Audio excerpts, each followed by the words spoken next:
पावन कथा प्रसंग अंतर्गत पिछले दिन में पांडु वंशीय पांडवों की वंश परंपरा को लेकर देखी। महाभारत संग्राम के बाद कौरव और पांडव वंश राजा पांडवों के अलावा कोई बचा नहीं। एकमात्र पांडवों का ऊर्ज तेज पुंज उदरा के गर्भ में पलित पुष्प होने वाला बालक ही था। उस उदरा के गर्भ के बालक को ही समाप्त करने के लिए द्रोणनंदन अश्वत्थामा द्वारा प्रयास किया गया। भगवान की कृपा से उत्तरा के गर्भ में बालक जो थे एकमात्र कुरुवंश का तेज, कौरव वंश का तेज, जो समय से इस धराधाम पर जन्म लिए, उन्हीं का नाम था राजकुमार परीक्षित। परीक्षित जी अपने पांडव पितामहों के स्वर्गारोहण यात्रा के बाद राजकाज की व्यवस्था को मर्यादा से चलाते रहे। इधर भगवान श्री कृष्ण के विपुल खानदान में कोई बचा नहीं था। मात्र एकमात्र भगवान के प्रपौत्र के रूप में बद्रीनाथ जी बचे थे। वही बद्रीनाथ अनिरुद्ध के वंशज बद्रीनाथ बचे थे। बद्रीनाथ को मथुरा का राजा बना दिया गया। बीच में जब से भगवान श्री कृष्ण मथुरा ब्रज वृंदावन को छोड़कर गए थे, और ब्रज वृंदावन मथुरा उदास पड़ा हुआ था, सुनफा। शांडिल्य ऋषि के संकेत पर पुनः मथुरा को पूर्वक बसाई गई, सजाई गई और व्यवस्थित हुई। मथुरा के राजा बने भगवान श्री कृष्ण के वंशज बद्रीनाथ, और हस्तिनापुर के राजा बने पांडव वंशज राजा। राजकाज की व्यवस्था चलती रही। समय से एक राजा परीक्षित द्वारा छोटी सी भूल हो गई। प्यास भूख से संतप्त जल और भोजन की खोज में एक ऋषि के आश्रम पर पहुंचे। वह ऋषि दूसरा कोई नहीं था, सभी ऋषि। बहुत देरों तक आवाज लगा, मैं पांडव वंशीय राजा परीक्षित हूं, हमें भूख भी लगी है, प्यास भी लगी है, थक गया हूं, श्रम हो गया है, मैं विश्राम चाहता हूं, कोई मेरी बात सुनता हो तो मेरी व्यवस्था करो। सभी ऋषि अपनी साधना में थे। उनके कानों तक शायद राजा परीक्षित की बात नहीं गई हुई। राजा परीक्षित के मन में अपमान हुआ।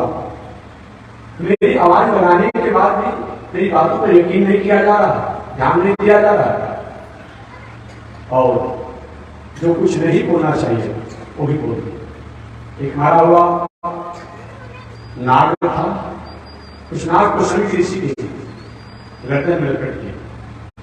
परीक्षा ले ले कि महात्मा, जिनसे मैं जल भोजन की आकांक्षा कर रहा हूं, चाहना कर रहा हूं, कि सही मायने में साधना में है कि हमें देख करके सेवा न करना पड़े, ऐसा इन्होंने अपना स्वरूप बनाया।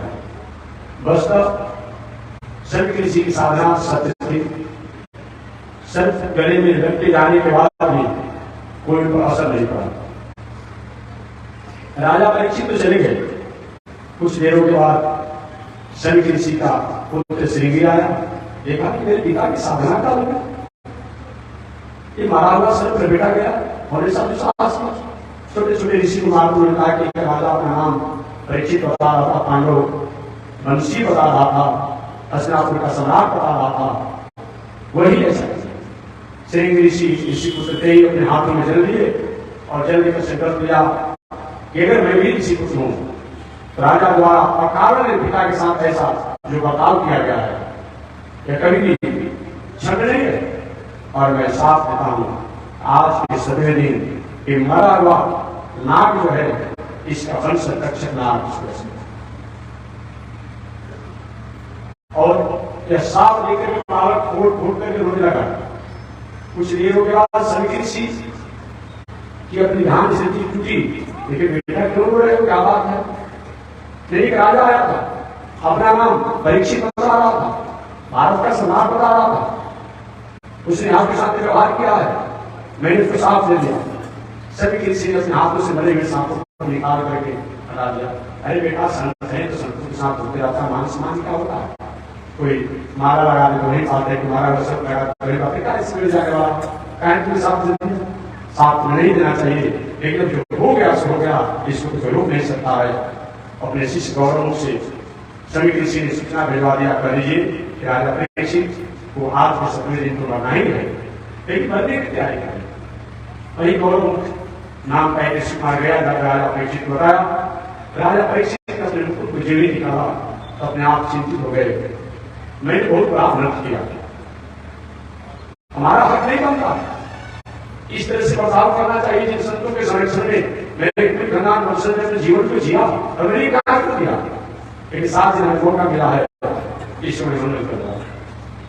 सुखदेव जी कहते हैं परीक्षित वही तुम हो आज जो गंगा के तट पर बैठे हो, वही तुम। आगे राजा परीक्षित सुखदेव जी की कृपा से आगे कथा को श्रवण किया, आप लोग जानते ही नहीं। वही परीक्षित के पुत्र जन्मेजय हुए।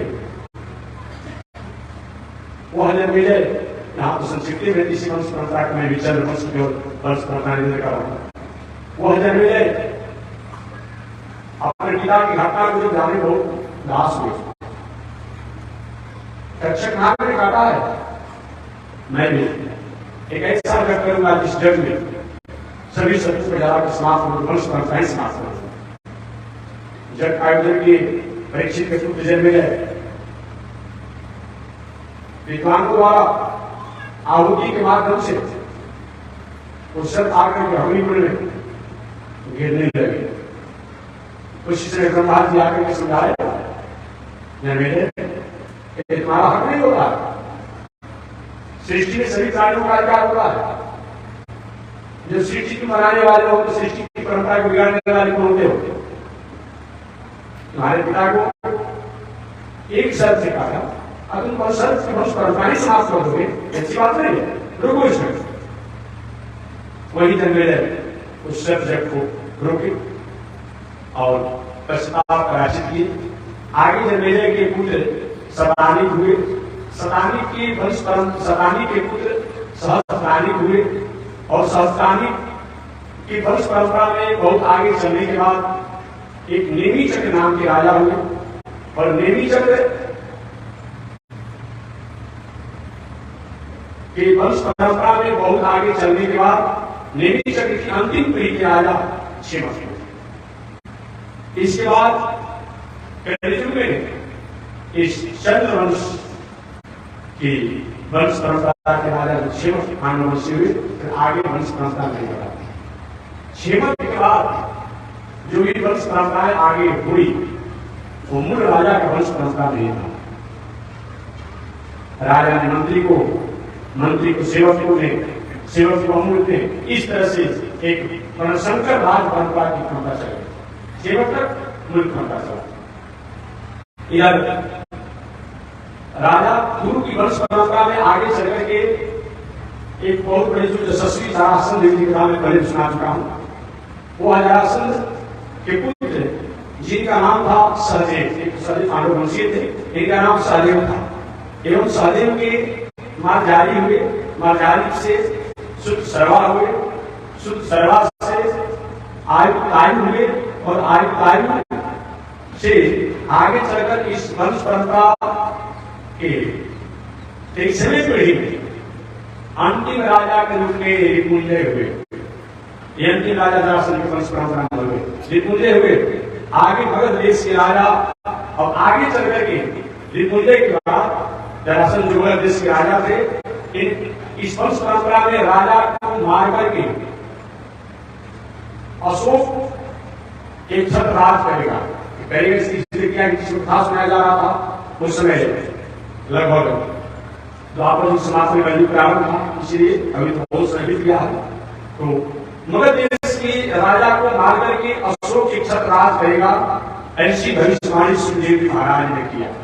और अशोक के बाद पार्टी को आप लोग इतिहासों के माध्यम से जानते होंगे, जो पढ़े लिखे इतिहास होंगे, इस तरह से जरासंध के वंश परंपरा मंत्री मृत्युंजय के बाद जो है ये भी वंश परंपरा प्रदर्शन करेंगे। राजा मंत्री को मार करके, मंत्री सेवक को मार करके साथ साथ व्यवस्था चली जो आज नहीं देखने में। श्री सुखदेव जी कहते हैं परीक्षित, धन्य वह राजा जजाति, धन्य वह हरिवंश, धन्य वह चंद्रवंश। जिस राजा जजाति कि वंश परंपरा में प्रधान पुत्र के रूप में सबसे छोटे पुत्र जो अपनी जवानी पिता को दे दिया, बाद में राज सिंहासन को प्राप्त किया, उनका नाम था राजा पुरु। उनके अलावा राजा एक और भी थे, अनु। अनु के 3 पुत्र हुए, सभानार, चक्षु, परोक्ष। कहने का तात्पर्य है कि राजा जजाति ने जिस पुत्र को जवानी लेकर के मूल राजा राजगद्दी पर बैठा दिए थे, उनके वंश परंपरा में आगे चल करके एक सभानर नाम के राजा हुए, सभानर, चक्षु और परोक्षु। इसी वंश परंपरा में एक बलि नाम के राजा हुए, वो बलि नहीं जो आप जानते होंगे। और बलि की पत्नी ने अपने गुरु की कृपा से, घटना मुनि की कृपा से 6 पुत्रों को प्राप्त किया, जो अंग आदि के नामों से जाने गए। अंग के वंश परंपरा में आगे चल करके चित्ररथ नाम के राजा हुए, जो रोमपाद के भी नामों से जाने गए। और अंग के वंश परंपरा में आगे चलकर चित्ररथ हुए, जो रोमपाद के नामों से जाने गए। इन रोमपाद के मित्र श्री दशरथ जी महाराज थे, जो आप जानते हो। इसी वंश परंपरा में आगे चल करके राजा रोमपाद की वंश परंपरा में चल करके यशस्वी राजा हुए, तो राजकाज की व्यवस्था करते रहे। समय पाठ के राजा जजाति के ज्येष्ठ पुत्र, बड़े पुत्र, जिनका नाम था जदु। जदुश्चर धर्मशील। यही जदु के नाम के कारण भगवान श्री कृष्ण को जदु कहा गया। और यही जदुवंश की वंश परंपरा के कारण भगवान श्री कृष्ण इस दुनिया में जस संस्कृति को प्राप्त किए। इसका एकमात्र कारण है जिसने जजाति राजा द्वारा अपना बुढ़ापा देकर के और जवानी जब मांगा गया, तो जदु महाराज ने सबसे प्रथम अपने पिता की वाणी को प्रतिकार किया और कहा, पिताजी मैं अपनी जवानी को दे सकता हूं आपको, लेकिन मेरी जवानी को लेकर के आप पूजा पाठ तपस्या जग दान तीर्थ व्रत करें तब, लेकिन मेरी जवानी को लेकर के मेरी माता के साथ भोग वासना में जीवन जिएंगे, इसके लिए मैं जवानी नहीं दूंगा। भले ही मैं बड़ा पुत्र हूं, लेकिन मैं जवानी नहीं दूंगा, चाहे हमें आज मिले या। इसलिए जदुश्चर धर्मशील, धन है राजा जदु, जो धर्म की स्थापना करने के लिए राज को त्याग दिया। ऐसे जदु जी महाराज के द्वारा जदु जी के 4 पुत्र हुए, इसलिए का नाम पड़ा क्रोष्टा, नल और एक। इनमें बड़े पुत्र सत्यजीत हुए और सत्यजीत के सत्यजीत हुए, सत्यजीत के महाशय हुए, महाशय के बेणु भाई हुए और बेणु भाई के हरिहर हुए। माने आगे चल करके किसी वंश परंपरा के राजा जजाति के वंश परंपरा में हरिहर वंश हुए, जो कार्तिक या सहस्त्रार्जुन के नामों से जाने जाते हैं। वही कार्तिक जब मर्यादा में थे और उस समय इन पर दत्तात्रेय जी की कृपा थी, तो अर्जुना और भीष्माचार्य शक्तियों को पार किए थे, श्रृंगार किए थे। कार्तिक को अर्जुन भी कहा जाता है, परंतु जब ये अपनी मर्यादा से हटे तो इनका पलायन होने से रोक नहीं। सहस्त्रार्जुन एक ऐसे यशस्वी राजा थे जिनके नामों को लेने से आज भी घर में पशु का रोग हुआ हो तो रोग ठीक हो जाता है नाम को लेने से। ऐसे भी पहले पशु रोग होता था तो लोग क्या करते, अपने घर में 10 अर्जुन के नामों को लिखते थे, तो अर्जुन फाल्गुनो विष्णु श्वेत कीटवाहन इत्यादि करके मंत्र लिखते थे और घर में टांग देते थे, कागज पर लेकर पशु के गले में बांध देते थे। ऐसे शास्त्रार्जुन, ये शास्त्रार्जुन इतने बड़े प्रभावशाली थे, प्रतापी थे कि इनकी हजार बुराएं थे। रावण की तो 20 ही बुराई की बात आती है, 10 सिर की बात आती है, लेकिन इनके एक सिर होने के बाद भी 1000 बुराएं थी और उन बुराओं में अपूर्व या कालवृक्ष को अर्जुन, सहस्त्रार्जुन, सहस्त्रार्जुन के नाम से जाना जाता है। इस सहस्त्रार्जुन एक कालवृक्ष, ये जदुवंश के प्रभावशाली राजा हैं। जदुवंश, जदु महाराज के वंश परंपरा में सहस्त्रार्जुन जैसे प्रतापी राजा हुए और आगे चल करके सहस्त्रार्जुन कालवृक्ष 85,000 वर्षों तक शासन किए। एक कालवृक्ष सहस्त्रार्जुन 85,000 वर्षों तक शासन किए। इनके शासन काल में अपूर्व इनकी ख्याति थी। इनके शरीर, इनकी इंद्रिया, इनके धन आदि का क्षय नहीं होता, थोड़ी सी मार्ग से विचलित होने का इनका विनाश हो जाता। इनके स्मरण मात्र से खोया हुआ संपत्ति वस्तु प्राप्त हो जाता है। ऐसे सहस्त्रार्जुन थे। इनके 1000 पुत्र थे। सहस्त्रार्जुन के 1000 पुत्र थे, जिनमें केवल 5 ही पुत्र शेष बचे, बाकी 995 पुत्र जो है परशुराम जी के विवाद में सब मारे गए। आगे वंश परंपरा में समय पाकर के सहस्त्रार्जुन की वंश परंपरा में विधिहोत्र नाम के राजा हुए और विधिहोत्र के पुत्र मधु हुए। मधु के 100 पुत्र हुए। इससे सबसे बड़े पुत्र का नाम था वृष्णि। इसी वृष्णि वंश के नाम पर भगवान श्री कृष्ण का एक संबोधन वृष्णि वंशियों के नाम से किया गया। कहने का तात्पर्य है कि जजाति के वंश परंपरा में राजा जदु हुए, जदु की वंश परंपरा में सहस्त्रार्जुन कालवृक्ष हुए और कालवृक्ष की वंश परंपरा में राजा वृष्णि हुए और यही वृष्णि के वंश परंपरा में आगे चल करके भगवान श्री कृष्ण प्रकट हुए। श्री कृष्ण भगवान प्रकट हुए। राजा जदु महाराज के दूसरे पुत्र का नाम तुरुष्टा था। तुरुष्टा के पुत्र बृजमान हुए। बृजमान के वंश परंपरा में चित्ररथ हुए। चित्ररथ के पुत्र शशबिंदु हुए। शशबिंदु के आगे चल करके इनकी 10 जात पत्नियां थी और इन पत्नियों के माध्यम से इन्होंने लाखों संतानों को जन्म दिया। पुनः शशबिंदु के द्वारा पृथ्वी सभा हुए। पृथ्वी सभा के आगे चल करके उष्णा हुए। उष्णा के पुत्र का नाम रुचक हुआ। रुचक से सुरजीत, रूप, रूपेशु, ऋतु, जयामक हुए। जयामक की पत्नी से आगे चल करके समय पाकर एक बहुत बड़े यशस्वी राजा हुए, जो कि इस वंश परंपरा की प्रतिष्ठा को बढ़ाने वाले हुए और संयोग से एक पुत्र जयामक के वंश परंपरा में भोज प्रवृत्ति के एक संतान हुए, जो आगे वंश परंपरा को बढ़ा दिया। इसी वंश परंपरा में आगे चलकर के विदर्भ नाम के राजा हुए। भगवान नारायण से कमल, भगवान नारायण के नाभि से कमल, कमल से ब्रह्मा जी, ब्रह्मा से मरीचि, मरीचि के पुत्रों में कश्यप, कश्यप से सूर्य और सूर्य से मनु, मनु से इक्ष्वाकु, इक्ष्वाकु से आगे चल करके वंश परंपरा में और भी बड़े बड़े प्रभावशाली राजा हुए। इस प्रकार चाहे वह चंद्रवंश हो, चाहे वह सूर्यवंश हो, इन दोनों वंशों की वंश परंपरा प्राय हमारे मरीचि ऋषि के द्वारा ही होती है।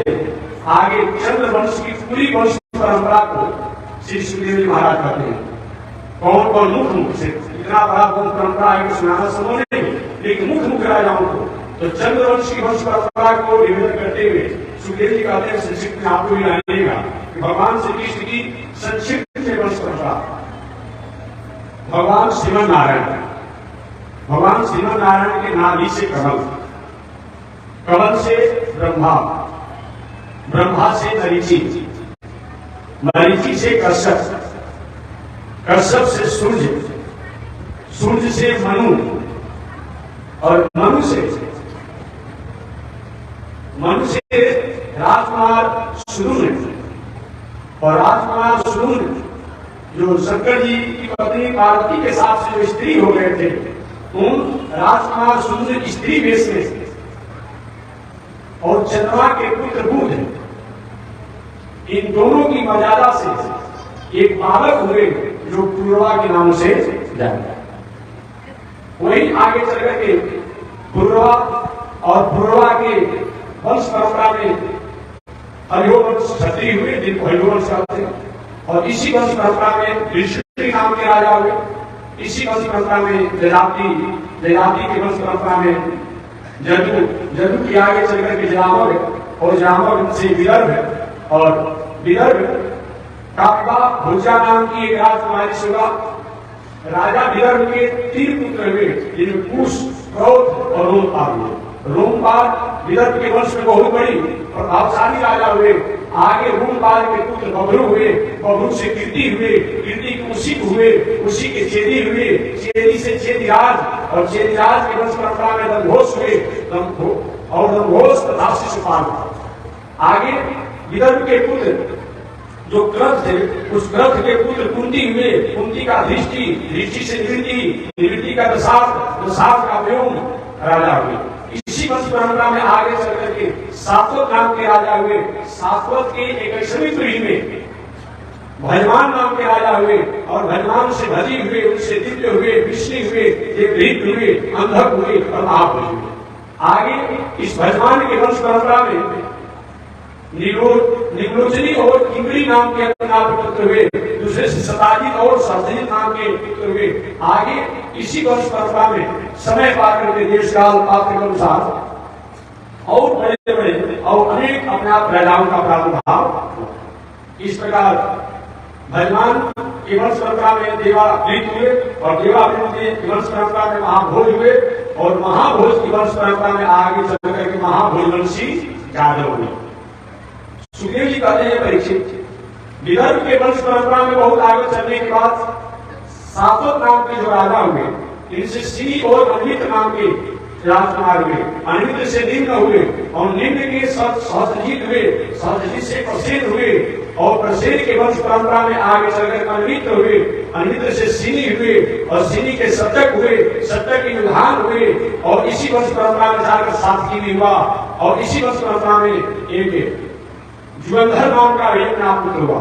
आगे इस वंश परंपरा में अनिमित्र हुए, और पुनः इसी वंश परंपरा में चल करके आगे सौफल्क हुए, और उनकी पत्नी गंगनी थी, जिसे 13 पुत्र हुए। इस अक्रूर नाम के सर्वश्रेष्ठ पुत्र हुए। अक्रूर के 2 पुत्र हुए, देवान और उपदेव। यह चित्रत से विद्युत आदि पुत्र हुए, जो विष्णुओं में सबसे श्रेष्ठ कहे गए। आगे सातवत के पुत्र अंधक हुए, अंधक के कुकर हुए, कुकुर हुए, और कुकुर के भजमान हुए, भजमान के सूची हुए, सूची के कंबल बरही हुए, और वह कुकुर के पुत्र बरही हुए, बरही के विलोम हुए, विलोम के कपोत रोमा हुए, कपोत रोमा के अनु हुए, अनु के अंधक हुए, अंधक के दुंदली हुए, और दुंदली के अतिधोत हुए, अतिधोत के प्रवसु हुए, प्रवसु से आगे चल करके एक आहूत नाम के अपने आप में राजा हुए। उन आहूत के 2 पुत्र हुए, इसमें एक का नाम देवक और दूसरे का नाम उग्रसेन था। एक का नाम पड़ा देवक और दूसरे का नाम उग्रसेन पड़ा। देवक के 4 पुत्र हुए, देवयान, उपदेव, सुदेव और देवभद्र, और इनकी बहनें भी थी। उन देवक के बहनें भी थी, धृतदेवा, शांति देवा, उपदेवा, श्रीदेवा, देवरक्षिता, सहदेवा, और अंतिम बहन थी देवकी। इस प्रकार उग्रसेन के 2 पुत्र थे, कंस, सुनामा, लोक, कंक, शंकु, राष्ट्रपाल, सृष्टि और दृष्टिमान। राजा उग्रसेन की पत्नी के द्वारा द्रुमिल राक्षस के छाया पड़ने से कंस का जन्म हुआ था। बताया जाता है एक बार जब राजा कंस की पत्नी गर्भावस्था में जब थी, अचानक एक राक्षस, द्रुमिल राक्षस की छाया पड़ गई, और छाया पड़ने के कारण अचानक उसे जो बालक हुआ वह धनुष हुआ, जो बहुत बड़ा आदत आई है। उग्रसेन की 5 कन्याएं भी थी, जिनका नाम कंसा, कंसवती, कंका, सुरभु, राजबालिका। इन सभी का विवाह जो है देवमान आदि से हुआ, और उस देवी के छोटे भाई से हुआ। इन सबका विवाह उस देवी के छोटे भाई के साथ हुआ।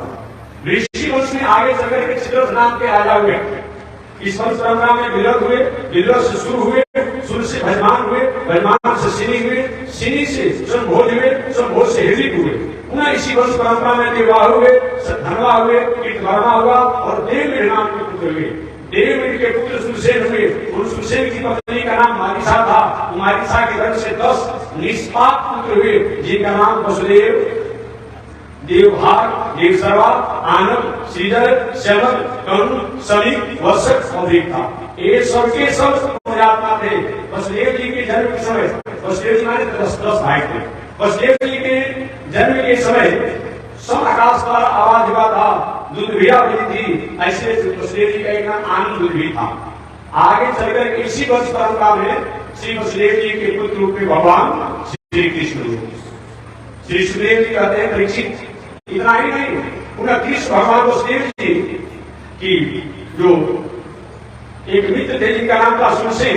उन सुरसेन जो वसुदेव जी के ही अपने आप में परंपरा में सुरसेन जो थे उनके एक मित्र थे जिनका नाम था कुंती भोज। वो कुंती भोज को सुरसेन ने अपनी बेटी को दिया था। वो बाद में दत्तक पुत्री होने का वही कुंती समय पाकर के देश काल पात्र के अनुसार बहुत बड़ा यशस्वी हुई और जिनका विवाह पांडु के साथ हुआ था, जिसे पांडव लोग भी हुए। एक तरह से भगवान श्री कृष्ण और पांडव का पहले से भी अपने आप में वैवाहिक संबंध था। आगे इसी वंश परंपरा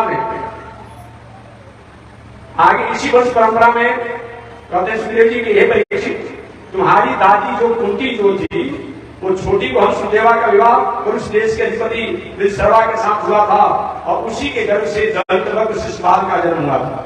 देखिए, जो भी भगवान श्री कृष्ण विरोधी भी जो लोग थे, चाहे वह दंतवक्र हो, शिशुपाल हो और जो भी था, वो कहीं भी भगवान के ही गुणाकारी थे। देखिए, कोई भी पराया आदमी अगर आपका विरोधी होगा, उससे आप बच सकते हैं, लेकिन अपना आदमी जो विरोधी हो जाएगा, वो हमेशा कोई धोखा दे देगा। पराये से बच सकते हैं, लेकिन अपने आदमी के धोखा से बचना संभव नहीं। जो भी हुआ, चाहे वसुदेव जी के साथ, कृष्ण भगवान के साथ, अपने ही लोगों द्वारा हुआ। आगे इसी वंश परंपरा में समय पाकर और बड़े बड़े प्रभावशाली प्रतापी राजा लोग हुए, जो पूरी दुनिया में जो वंशियों के बारे में बताया जाता है, इतना वंश परंपरा बढ़ गया, इतना वंश परंपरा हो गया कि शायद वाणी द्वारा बताना संभव नहीं है। एक पहले भी मैंने बताया था कि पूरे जदवंशियों की वंश परंपरा 56 करोड़ ब्राह्मण आचार्य को जदवंशी बालकों को पढ़ाने के लिए नियुक्त किया गया था। एक पहले भी मैंने बताया 56 करोड़ 10 लड़का पर एक आचार्य की नियुक्ति हुई थी। और समझिए कितना होगा, तो 56 करोड़ में 10 लड़का कर लीजिए, उतने बालक बैचलर थे, उतने बालक नए बैचलर थे, उतने बालक बैचलर पार कर रहे थे। कितना बड़ा जनसंख्या, और बाकी लोगों की संख्या तो छोड़ दीजिए। इस प्रकार श्री सुखदेव जी कहते हैं परीक्षित, अब तुमको पुनः मैं भगवान श्री कृष्ण की वंश परंपरा को विस्तार से बता रहा हूं। चंद्रवंश की वंश परंपरा में श्री कृष्ण भगवान की वंश परंपरा इस प्रकार है कि भगवान नारायण के नाभि से कमल, कमल से ब्रह्मा, ब्रह्मा के पुत्र अत्रि, अत्रि के चंद्रमा, चंद्रमा के बुध, बुध के पुरुरवा, पुरुरवा के वंश परंपरा में राजा रंतिदेव, रंतिदेव से आयु, आयु के नहुष, नहुष के जजाति, जजाति के जदु और जदु के सहस्त्रजीत, सहस्त्रजीत के सतजीत से आगे चलकर भृष्णी और भृष्णी से आगे चलकर के ब्रिजमान और इसी वंश परंपरा में चित्ररथ, ससबिंदु, पृथ्वीसर्वा इत्यादि हुए। पुनः आगे इस वंश परंपरा में जयमग के नाम के राजा हुए। जयमग से विदर्भ, विदर्भ से करथ, करथ से कुंती भोज, कुंती भोज से आगे चलकर वंश परंपरा में सातवक नाम के राजा हुए। सातवक से अंधक, अंधक से भजमान, भजमान से आगे चलकर संभोज हुए और संभोज से हृदिक हुए, हृदिक से देवगर्भ हुए, देवगर्भ यानी देववीर हुए और देववीर से सूर्य से नाम के राजा हुए। देववीर से सूर्य से नाम के राजा हुए और सूर्यसेन की पत्नी मरीसा से वसुदेव जी महाराज हुए और वसुदेव जी के ही पुत्र साक्षात कृष्ण भगवान और बलराम जी थे। एक बात बताना, एक तरह से समझा जाए तो भगवान श्री कृष्ण के पिता का नाम वसुदेव जी और भगवान श्री कृष्ण के पिता का नाम वसुदेव जी है और माता का नाम देवकी है। भगवान श्री कृष्ण के बाबा का नाम सुरसेन और दादी का नाम मारिसा और भगवान श्री कृष्ण के परदादा का नाम देववीर है। इस तरह जानिए तो उनके दादा का नाम देववीर, बाबा का नाम सुरसेन और पिता का नाम वसुदेव जी। आगे इस प्रकार सुदेव जी कहते हैं कि भगवान श्री कृष्ण साक्षात इस संसार में आए। यानी वसुदेव जी की पत्नी एक रोहिणी थी, जो रोहिणी को संघन बाबा के यहाँ रखा गया था, जिससे बलराम जी महाराज भी हुए। इस प्रकार भगवान श्री कृष्ण की एक बहन भी थी जिसका नाम था सुभद्रा। ये सुभद्रा का विवाह अर्जुन के साथ किया गया था। इधर सातों के पुत्र मंदर के भजमान गति आदि नाम के हुए। आगे चलकर कुकुर के वंश परंपरा में अधिभोत नाम के राजा हुए। अधिभोत के पुनर्वसु हुए, पुनर्वसु के आहूत हुए, आहूत के देवक हुए और देवक के वृषेण हुए। और उन देवक की 7 कन्याएं हुई, जिन कन्याओं में देव की मुख थी। वृषेण आदि जो थे एक बहुत बड़े यशस्वी थे। इस प्रकार सुदेव जी ने भगवान श्री कृष्ण की वंश परंपरा के बारे में बताया। आगे का परीक्षित गर्ग संहिता में आती है। कुछ लोग पूछते हैं कि नंद किसे कहते हैं, उपनंद किसे कहते हैं, नंदराज किसे कहते हैं। इसके बारे में बताते हैं सुखदेव जी कि गोपाल किसे कहा जाता है। आज तो गोपाल बन जा रहा है। गोपाल का मतलब क्या होता है? यहाँ लिखा है गर्ग संहिता के अनुसार गो का अर्थ होता है वाणी, गो का अर्थ होता है इंद्री, गो का अर्थ होता है परमात्मा। यानी गो माने सदाचार धर्म इत्यादि से जीवन जीते हुए जो गौशाला में गायों का पालन करते रहे वह गोपाल है। अर्थात जी के जीवन में एकमात्र गाय की रक्षा करना, परमात्मा की रक्षा करना, वेद की रक्षा करना, संस्कार की रक्षा करना, संस्कृति की रक्षा करना जीवन का एकमात्र आधार हो, उसी का नाम क्या है? गोपाल है। नंद किसे कहा जाता है? जो दूसरे को आनंद दे उसी को नंद कहा जाता है। जिसके पास 9 लाख गाय रहती थी उनको नंद पदवी मिलता था। जो 9 लाख गायों का मालिक होता उन्हें नंद की पदवी मिलती थी। उपनंद का मतलब जिनके पास 5 लाख गाय होती थी उनको उपनंद का पदवी मिलता था। वृषभानु जिनके पास 10 लाख गाय के स्वामी होते थे उनको वृषभानु की पदवी मिलती थी। अब वृषभानुवर जो 5 लाख गायों के स्वामी होते वृषभानुवर के नाम से जाने जाते। सेना किसे कहा जाता है? तो 100 हाथी, 1100 रथी, 10,000 घोड़े और 1 लाख पैदल चलने वाले को सेना कहा जाता है। सेना का मतलब इतना कहा जाता है। ऐसे नहीं कि मां शिवाजी के साथ तो सेना बना देते हैं। सेना का मतलब 100 हाथी, 1100 रथी, 10,000 घोड़े, 1 लाख पैदल चलने वाले भी से जो शोभित हो अपने आप में ऐसे को सेना कहते हैं। चंद्रगनी का मतलब क्या होता है? तो 200 हाथी, 2200 रथी, 20,000 घोड़े और 2 लाख पैदल चलने वाले की संख्या को चंद्रगनी कहा जाता है। वाहिनी किसे कहा जाता है? 400 हाथी, 10,000 रथ और 4 लाख घोड़े और 1 करोड़ पैदल चलने वाले की संख्या को वाहिनी कहते हैं। रजनी 800 हाथी, 20,000 रथ, 8 लाख घोड़े और 2 करोड़ पैदल चलने वाले जो लोहे के कोच पहने हो करते हो उनको धनी की संख्या प्राप्त होता था। इतना इस सेना का अपना सूचक है। जो 1600 हाथी, 40,000 रथ, 16 लाख घोड़े और 4 करोड़ पैदल सैनिक जो लोहे का कोच पहनकर युद्ध करते हो उनको इतना की संख्या प्राप्त होती थी। आगे अक्षौहिणी जो महाभारत, हालांकि सब थोड़ा सा अलग शास्त्र महाभारत कुछ अलग है, भागवत में अलग है, गर्ग संहिता अलग है, कुछ और पुराण अलग है। इस अनुसार गर्ग संहिता के साथ मैं इधर कर रहा हूँ अक्षौहिणी का मतलब। एक अक्षौहिणी में क्या होता है? 3,200 हाथी, 80,000 रथ, 32 लाख घोड़े, 8 करोड़ पैदल सैनिक जो लोहे का कवच पहने हुए हो एवं पराक्रमी हो उन्हें अक्षौहिणी कहा जाता है। अन्य शास्त्रों में अक्षौहिणी के परिचय में गज आदि की संख्या को वर्णन में थोड़ी सी भिन्नता प्राप्त हो जाती है महाभारत इत्यादि में। आगे बताया गया है कि सूर्य किसे कहा जाता है? सूर्य का मतलब किसे कहा जाता है? जो साहसी भी हो उसे सूर्य कहा जाता है। आगे सामंत, अब तो लोग 2-4 रुपया हो गया तो सबको सामंत कहते हैं। सामंत का मतलब क्या होता है? जो 100 साहसी वीरों की रक्षा करने सामंत कहा जाता है। आगे धर्मी युद्ध में 100 सामंतों की रक्षा करे वो गति कहलाता है, और जो युद्ध मैदान में सारथी और सशस्त्र की रक्षा करे वही रथी कहलाता है। रथी का मतलब अपना की रक्षा करे, जो सेना और सबकी रक्षा करे वो रथी के नाम से जाना जाता है। आगे महारथी, महारथी का मतलब जो युद्ध में बाणों से अपने सेना की रक्षा करे और शत्रुओं को संहार करे उसको महारथी कहा जाता है। और पुनः इस जो युद्ध में अपनी सेना की रक्षा करते हुए शत्रुओं की सेना के साथ युद्ध करे और अपनी सेना अपने देश की रक्षा करे, शत्रुओं को एक और छोटी सेना के अकेले लड़ाई का अकेले जो संग्राम करता हो, एक और छोटी सेनाओं के साथ अकेले जो संग्राम करता हो, अपने प्रमाण न लगने दे, एवं घोड़े इत्यादि की रक्षा करे, ऐसे को अतिरथी कहा जाता है। अतिरथी भी कहा जाता है। इस प्रकार एक गर्ग संहिता के अनुसार जो है हमारे भगवान सुखदेव जी ने राजा परीक्षित को बताया।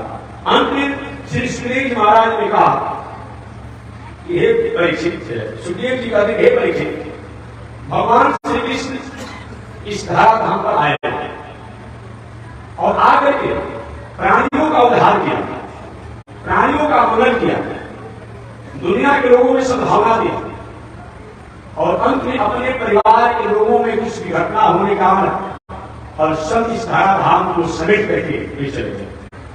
भगवान श्री कृष्ण की कथा को सुनकर के राजा परीक्षित के मन में थोड़ी सी उत्कंठा हुई जानने के लिए। तो यही पर 9 स्कंद की कथा समाप्त होती है। 10वें स्कंद से कथा कल से प्रारंभ हो जाएगी। तो राजा परीक्षित और सुखदेव जी महाराज से प्रश्न करते हैं। अभी सुखदेव जी कथा सुना रहे थे, कृष्ण की कथा को सुनने के बाद और किसी की कथा को कंठा को जानते हुए राजा परीक्षित ने सुखदेव जी महाराज से प्रश्न किया, हे गुरुवर, आपने सूर्यवंश और चंद्रवंश की कथा को सुनाने के बाद मैं चाहता हूं कि चंद्रवंश की कथा को विस्तार से मैं सुनूं, क्योंकि जिन चंद्रवंश में मैं और मेरे पिता का जन्म हुआ, जिन चंद्रवंश में भगवान श्री कृष्ण प्रकट होकर के मेरे वंशों की रक्षा किया, उन भगवान श्री कृष्ण की कथा को मैं विस्तार से सुना चाहता। और परीक्षित महाराज सुखदेव जी से कहते हैं, सुन, कथितो वंश विस्तारो भवता सोम सूर्यो राज्ञां सूर्यवंशानां चरितं परमाद्भुतं जदुश्च धर्मशीलस्य नितरामुनिसत्तमं तत्कांशो नवोत्तीर्णस्य विष्णुर्वीर्याणि संसदः अवतीर्णस्य सूर्यवंशे भगवान भूत भावना कीटवामयानि विश्वात्मा तानि नो वद विस्तरा। अर्थात हे प्रभु, हे सुखदेव जी महाराज, आपने सूर्यवंश और चंद्रवंश की जो कथा सुनाई वो तो मैंने सुन लिया, परंतु जिन प्रभु श्री कृष्ण ने, जिन चंद्रवंश में संपन्न भगवान श्री कृष्ण ने मेरी माता के गर्भ में मेरी रक्षा किया, उन प्रभु की कथा सुनाने में आपने चटपट कर दिया महाराज, कंजूसी कर दिया। आपने नाम की कथा सुनाई, संक्षिप्त मैंने सुन लिया। जिन कृष्ण ने मेरी माता के गर्भ में आकर के और रक्षा किया, भला उनकी श्री कथा आप संक्षिप्त सुनाना चाहते हैं? ऐसा नहीं होगा। तो महाराज आपने उनकी श्री कथा को विस्तार से सुनाया, क्योंकि चंद्रवंश की ध्वल भजा इस संसार में फैली हुई है। ऐसे धर्मशील चंद्रवंश में बलराम और श्री जैसे कार्य करते हुए और साक्षात शेष जी जो बलराम है वह इस संसार में आकर के प्राणियों को कृपा की, भगवान श्री कृष्ण साक्षात जो विष्णु है इस संसार में आए और उनकी कथा को महाराज पूरे दुनिया की आत्मा है, उन भगवान श्री कृष्ण कथा को आपने संक्षिप्त में सुनाया, ये मुझे ठीक नहीं लगा। अतः आप मुझे श्री कृष्ण की कथा को पुनः विस्तार से सुनाए और विशेष करके सुनाए। और आप ये भी बताएं कि सोमवंश और सूर्यवंश में किस तरह से चल करके आगे उस वंश परंपरा के राजाओं ने और कौन से विशेष चरित्रों को किया, और जदुवंश में साक्षात विष्णु भगवान श्री कृष्ण इस संसार में क्यों प्रकट हुए और प्रकट होकर के कौन कौन सी लीलाएं की, इसको आप बताइए। महाराज, जिस समय मेरे पिता कौरवों के समझ में उसी तरह से थे जैसे कि सागर की यात्रा को नौका छोटी करती हो और सागर में कहीं लहर आ जाए तो छोटी नौका की का स्थिति रहेगी। उन कौरवों की सेनाओं के सागर में मेरे पितामह पांडवों एक छोटी मछली के समान थे, उनका कोई औचित्य नहीं था। लेकिन वहां पर साक्षात वही भगवान श्री कृष्ण आकर के मेरे पितामह को रक्षा किया, मेरे दोस्तों को रक्षा किया और उनकी कथा सुनाने में महाराज आपने की कृपा कर दिया। और कृष्ण जो दुर्योधन का सुधामा द्वारा मेरे कुल कमान को संहार करने के लिए संकल्प ले लिया गया था, ऐसे दुर्योधन से रक्षा करके इन्होंने मेरी माता के गर्भ में मेरी रक्षा किया। महाराज आप चक्रों में यहाँ पर सुखदेव परिचित कर दे, मेरे चक्रों द्वारा मेरी माता के गर्भ में इसको बचाया। बस में यहाँ पर कहते हैं आप चक्रों मां कुशल। अब यहाँ थोड़ा सा विरोधाभास हो जाता है विद्वानों के अनुसार। वहां पर सुखदेव जी महाराज की कथा सुनाए, तो सुखदेव जी कथा सुनाते समय बताए थे कि गदा द्वारा भगवान ने रक्षा किया। यहाँ पर इसकी रक्षा हुआ, उसको कहता है कि महाराज हमारी रक्षा चक्र द्वारा हुआ। दूसरा कह रहा है कथा सुनाने वाला तुम्हारी रक्षा गदा द्वारा हुआ है। यहाँ पर जो हो रहा है रक्षा करेंगे, हमारी रक्षा जो हुआ है देखा है चक्र द्वारा हुआ।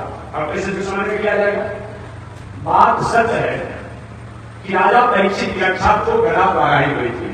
एक भगवान श्री कृष्ण जब उत्तरायण घर में प्रवेश किए तो गदा को इतनी तेजी में घुमाए कि राजा परीक्षित को चक्र ही प्रतीत हुआ। इसीलिए चक्र कहानी करो। यहाँ पर एक स्वकार्य वाणी में आपने विद्वानों का शब्द था। यहाँ पर देखिए भले ही राजा परीक्षित राजा है, कितने बड़े विद्वान है आप समझ लेगा, कितने बड़े विद्वान है। कथितो वंश विस्तारो भवता सूर्य महाराज, कथितो वंश विस्तारो भवता सूर्य। आपने सूर्य वंश और चंद्रवंश कहते कथितो वंश विस्तारो भवता सूर्य, पहले सोमवंश की बात बताई, अब चंद्रवंश की बात बताई। सोमवंश क्या है? पहले तो चंद्रवंश है ना, पहले तो सूर्यवंश है ना, लेकिन आप तो सोम कहते हैं, ऐसा क्यों? महाराज उस कथा को बताइए सोम सूर्य और सोमवंश को पहले बता दिए, चंद्र सूर्यवंश को बाद में बताते हैं परीक्षित। हम कथा समझा रहे सूर्यवंश पहले बाद में चंद्रवंश। इसीलिए व्याकरण में आपने कहा होगा कि माता पिता, माता पिता, तो माता पिता में पूर्व बात किसका होगा? माता पिता शब्द को तो पिता माता कहा जाए कि माता पिता कहा जाए? व्याकरण से बताइए, व्याकरण से पूर्व बात किसका होगा? तो व्याकरण के अनुसार अगर बात किया जाए तो उसी को पहले रखा जाता है जो श्रेष्ठ होता है। और व्याकरण अर्थात जो श्रेष्ठ होता है उसको पहले रखा जाता है। तो माता और पिता में श्रेष्ठ कौन है? माता। ये माता श्रेष्ठ है। पिता और माता के तेज से हमारी आपकी पैदाइशी हुई है, ये तो बराबर हो गया। 9 महीना तक माता ने जो रक्षा अपने गर्भ में रखा ये पिता से अधिक हो गया। जन्म लेने के बाद माता भी पालन पोषण की, पिता भी पालन पोषण की, ये बराबर हो गया। लेकिन 9 महीना जो गर्भ में रखा अधिक हो गया ना, इसलिए अभ्यर्थन माता पिता में पिता माता कर दिया जाए तो कोई बात नहीं है, लेकिन माता पहले पिता से कहा जाता है जो श्रेष्ठ होता है उसको पहले कहा जाता है व्याकरण के अनुसार अभ्यर्थन शब्द। यहाँ पर राजा परीक्षित व्याकरण के 3 कोटि के विद्वान है, भले ही अपने आप में राजा है। कथितो वंश विस्तारो भवता सोम सूर्य, पहले सोमवंश किस प्रकार से वह सोमवंश और सूर्यवंश की कथा को आप साथ से बताएंगे। तो सोमवंश पहले क्या कहा? इसीलिए कहा कि भले ही सूर्यवंश की कथा भागवत में पहले बता दी गई है, लेकिन वंश परंपरा जब जोड़ी जाएगी तो वंश परंपरा में ये सोमवंश बड़ा और सूर्यवंश छोटा। बात समझिए क्या चीज? सोमवंश बड़ा है और सूर्यवंश छोटा। कैसे जुड़ा? भगवान नारायण जोड़ेगा। नारायण एक पीढ़ी हो गया, नारायण के नाभि से कमल दूसरा पीढ़ी हो गया, कमल से ब्रह्मा जी तीसरा पीढ़ी हो गया। फिर भगवान नारायण, नारायण के नाभि से कमल, कमल से ब्रह्मा तीसरा पीढ़ी, और ब्रह्मा से अत्रि ऋषि, अत्रि ऋषि एक पीढ़ी का अत्रि ऋषि, और अत्रि ऋषि से चंद्रमा 5वां पद, और चंद्रमा से हो गए पूर्व, अपूर्व से पूर्वा, अपूर्वा के बाद फिर चंद्रवंश रहा। ये 17 पीढ़ी हो गई। तीनों जुड़े भगवान नारायण, नारायण के नाभि से कमल, कमल से ब्रह्मा, ब्रह्मा के मरीचि, मरीचि के कश्यप, कृष्ण के सूर्य, कृष्ण के सूर्य एक 17 पीढ़ी हो रहे हैं और 17 पीढ़ी हो रहे हैं तो वंश परंपरा को बढ़े। आज भी कोई अपना पे छोटा ही क्यों होता है, लेकिन कोई चाचा लगता है तो उसको आदर दिया नहीं जाता है। तो चंद्रवंश वंश परंपरा में आगे है, चंद्रवंश वंश परंपरा में आगे और सूर्यवंश वंश परंपरा में एक पीढ़ी कम है। इसीलिए यहाँ पर राजा परीक्षित कहते हैं महाराज तो वंश विस्तार हो भवता सोम सूर्य हो। महाराज सोम वंश और सूर्य वंश की वंश परंपरा आगे चलकर किस तरह से विस्तार किया, कैसे क्या हुआ, इसको आप विस्तार से बताएं और शेष चर्चा अगले दिन होगी।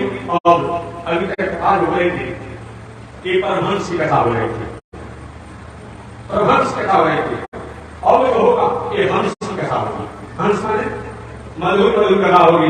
भगवान जन्म लिए, उसमें विश्वास कराया गया, राक्षस मारा गया, जयकारी बनाया गया और केवल लीला ही लीला होती रहेगी जब तक से भगवान श्री कृष्ण द्वारिका विवाह नहीं हो जाएगा तब तक माधुरी कथा चलती रहेगी। तो मौका मिलेगा अपना हम लोग अब जितना समय बचेगा 10 वर्ष से 10 वर्ष के बाद से कथा में प्रवेश करेंगे। आज इसी के साथ वाणी विराम।